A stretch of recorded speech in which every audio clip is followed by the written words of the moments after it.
নিজৰ জীৱনটো সুৰক্ষিত ৰখাৰ স্বাৰ্থত নিজৰ পৰিয়ালক লগত লৈ সুখে শান্তিৰে থকাৰ স্বাৰ্থত উজনি অসমত কৰ্মক্ষেত্ৰত যোৱা প্ৰত্যেকজন মিয়া মুছলমান ভাই বন্ধুসকলক কৰজোৰে অনুৰোধ জনাইছো আপোনালোকে অতি সোনকালে উজনি অসম ত্যাগ কৰক।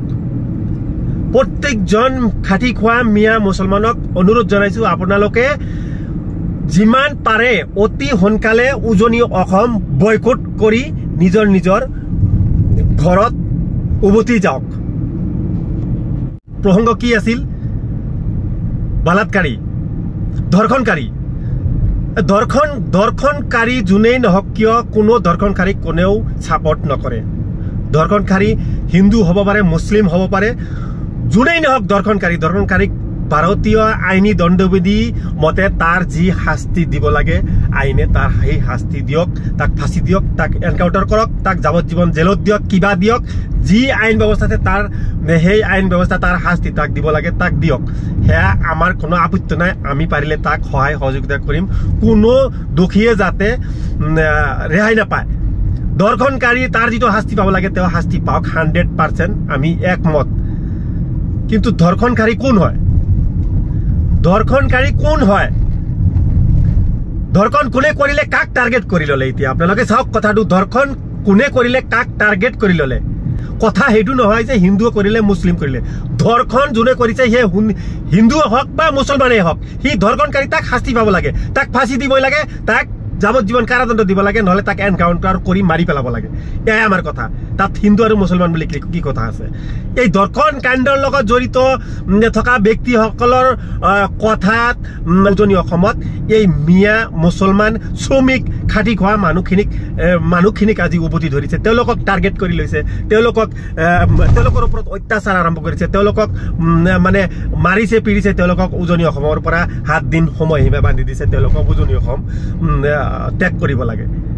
তেওঁলোকক মই ক'ব বিচাৰিছো, আপোনালোকে 30টা সংগঠন আছে যে 30টা সংগঠনে 7 দিন নহয়, আপোনালোকে যিমান সোনকালে পাৰে উজনি অসমৰ বিভিন্ন প্ৰান্তত থকা খাটি খোৱা শ্ৰমিক মুছলিম মিয়া মানুহবিলাকক যিমান সোনকালে পাৰে তেওঁলোকক খালী কৰি আঁতৰাই দিয়ক। ইতিমধ্যে বহুত মানুহ হয়তো নিজৰ ঘৰ মোৱা হৈছে আৰু যিখিনি আছে হ'বই। উজনি অসমৰ কোনো এটা কৰ্মস্থলীত যাতে এজনো মিয়া মানুহ, এজনো মুছলিম মানুহ, খাটি খোৱা মুছলিম মানুহ যাতে থাকিব নোৱাৰে, আপোনালোকে সেই ব্যৱস্থা গ্ৰহণ কৰক। তাত আপোনালোকৰ লগত কোনেও যুদ্ধ কৰিবলৈ নাযায়, এই মিয়া খাটি খোৱা মানুহখিনিয়ে কোনো ধৰণৰ মাত মাতিবলৈ নাযায়। আছুৱে ক'ব বিচাৰিছে তেওঁলোকে ঘটনাটো সংঘটিত কৰা নাই, কোনে কৰিছে তেওঁলোকক দুষ্কৃতিকাৰী শাস্তি দিব লাগে। এতিয়া আৰু কোনোবাই ক'ব আমি কৰা নাই। সেইকাৰণে মই কৈছো এইবিলাক আমি কাকো দোষাৰোপ নকৰোঁ, কাৰণ দোষাৰোপ কৰি লাভ নাই। আমি এতিয়া কাৰো লগত প্ৰতিবাদো কৰি লাভ নাই, কাৰণ আমি এতিয়া এটাই প্ৰতিবাদ কৰিব লাগিব, আমি নিজে ৰক্ষাৰ স্বাৰ্থত প্ৰত্যেকজন মানুহে নিজে নিজৰ কাৰণে প্ৰতিবাদ কৰিব লাগিব। সেয়াৰ প্ৰতিবাদ এটাই প্ৰতিবাদৰ হেৰি হ'ব যে উজনি অসম বয়কট। উজনি অসম বয়কট কৰা এই শ্লোগানটো লৈ আপোনালোকে উজনি অসমটো পুৰা বয়কট কৰি দিয়ক, উজনি অসমটো পুৰা এৰি দিয়ক। আপোনালোকে নিজৰ ঘৰত যাওক, নিজৰ ঘৰত যাই নিজৰ খেতি বাৰী আছে সেয়া কৰক, নহ'লে ওচৰ চুবুৰীয়া বহুত কাম বন আছে সেইবিলাক কৰক। সেয়াও যদি নাই তেতিয়াহ'লে অসমৰ বাহিৰে দেশৰ বিভিন্ন জাগাত বহুত ভাল জাগা আছে য'ত আপোনালোকে যাই নিজৰ কৰ্ম কৰি পৰিয়াল পোহপাল দিব পাৰিব। তাত আপোনালোকে কেৱল কুকৰ্মটো নকৰিলে হ'ল, ভালকৈ থাকিলে, ভালকৈ কাম কাজ কৰিলে, কোনো ধৰণৰ বেয়া কাম নকৰিলে আপুনি যিকোনো জাগাত যাই আপুনি নিজৰ কৰ্ম কৰি পৰিয়াল পোহপাল দিব পাৰিব। সেয়া বহুত জাগা আছে।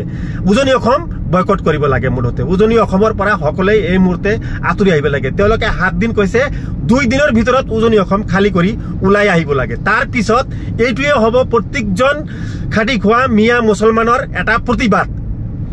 এতিয়া আপোনালোকে ভাবিছে যে আপোনালোকৰ হৈ অসমৰ দল সংগঠনে আগবাঢ়ি আহিব, মিছা কথা। কেতিয়াও বিশ্বাস নকৰিব যে আপোনালোকৰ কাৰণে অসমত থকা দল সংগঠনে আগবাঢ়ি আহিব, কোনেও নাহে। কেৱল তেওঁলোকৰ স্বাৰ্থৰ কাৰণে তেওঁলোকে দল সংগঠনবিলাকে তেওঁলোকে চান্দা কেনেকৈ বেছি কালেকশ্যন কৰিব তাৰ বাবে তেওঁলোকে টিভিত দেখাৰ কথা ক'ব, বাছ। বাকী তেওঁলোকে আৰু আপোনালোকৰ হৈ কোনো ধৰণৰ মাত মাতিবলৈ নাহে। সেইবিলাক আশা কৰি লাভ নাই, কাৰণ আপোনালোকে মুছলমান, আমি মুছলমান, মিয়া মুছলমান।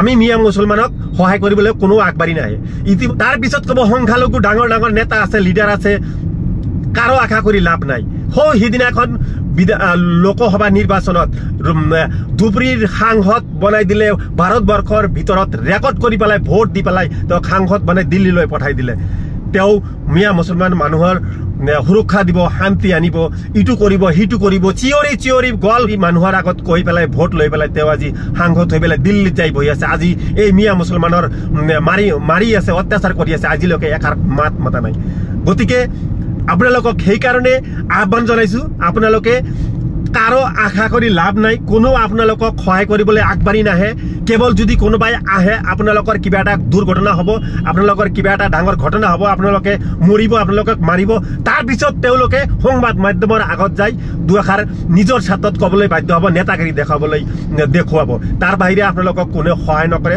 সহযোগিতা নকৰে গতিকে আপোনালোকে প্ৰত্যেকজনে নিজৰ ভৱিষ্যত সুৰক্ষাৰ কাৰণে নিজৰ পৰিয়ালটো লৈ সুখে শান্তিকে যদি থাকিব বিচাৰে তেতিয়াহ'লে আপোনালোকে অতি সোনকালে 1-2 দিনৰ ভিতৰত 7 দিন তেওঁলোকে কৈছে 7 দিন নহয় 1-2 দিনৰ ভিতৰত আপোনালোকে উজনি অসম বয়কট কৰক উজনি অসম খালি কৰি দিয়ক উজনি অসমত কোনেও কাম কৰিবলৈ যাব নালাগে উজনি অসমৰ বাহিৰে দেশৰ বহুত এনেকুৱা ঠাই আছে দেশৰ এনেকুৱা বহুত জায়গা আছে য'ত আপুনি সুৰক্ষিতভাৱে কাম কৰি নিজৰ পৰিয়াল পোহপাল দিব পাৰিব সুৰক্ষিত থাকিব পাৰিব কেৱল আপুনি নিজে কোনো ধৰণৰ কুকৰ্ম নকৰাকৈ দেশৰ বিভিন্ন জায়গাত গৈ পেলাই আপুনি বহুত ভালকৈ কাম কৰি নিজৰ পৰিয়াল পোহপাল দিব পাৰিব বহুত তেনেকুৱা ঠাই আছে আপুনি উজনি অসম ত্যাগ কৰক উজনি অসম বয়কট কৰক এইটোৱে মই ব্যক্তিগতভাৱে কোৱা কথাখিনি সম্পূৰ্ণ আপোনালোকৰ ওপৰত নিৰ্ভৰ কৰিব কোনেও যাতে কোনো ধৰণৰ আইন হাতত তুলি নলয় হেয়া আপোনালোকে সজাগ আৰু সাৱধান হৈ থাকিব সকলোৱে সুস্থ থাকক শান্তিত থাকক জয় আই অসম ধন্যবাদ